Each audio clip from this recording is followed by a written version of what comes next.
നമസ്തേ. നിലവിളക്കിൽ നമ്മൾ ഉപയോഗിക്കുന്ന തിരിയുടെ ഫലങ്ങൾ എന്തൊക്കെയാണെന്നാണ് ഇന്ന് പറയുന്നത്.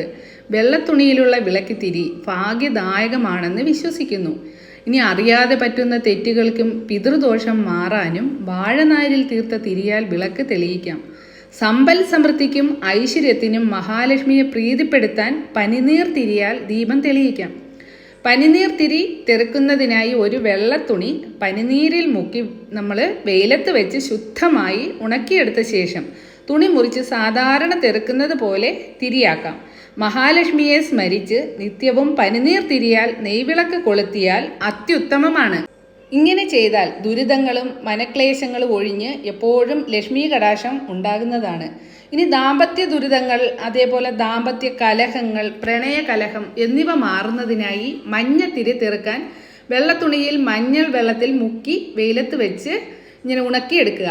എന്നിട്ട് ആ തുണി മുറിച്ച് തിരി തെറുത്ത് കൊളുത്താം. ദുരിതത്തിൽ നിന്ന് മുക്തി നേടാൻ ഇത് ഉത്തമമാണ്. ഇനി പുത്തൻ മഞ്ഞ തുണി നമ്മൾ അലക്കി വിളക്ക് തിരിയാക്കി ഉപയോഗിച്ചാൽ പാർവതി ദേവിയുടെ അനുഗ്രഹം ലഭിക്കും എന്നാണ് വിശ്വാസം. അപ്പോൾ എന്തെങ്കിലും മനക്ലേശങ്ങളും ദുരിതങ്ങളും വിഷമങ്ങളും ഒക്കെ ഉള്ളവർ ഇങ്ങനെയൊന്ന് ഇതേപോലെ പറഞ്ഞ രീതിയിൽ ഒന്ന് വിളക്കൊക്കെ കത്തിച്ച് നോക്കുക. എല്ലാവരുടെയും വിഷമങ്ങളും ദോഷങ്ങളും ഒക്കെ മാറട്ടെ. അപ്പോൾ എല്ലാവർക്കും വേണ്ടി എപ്പോഴും പ്രാർത്ഥിക്കുന്നതാണ്.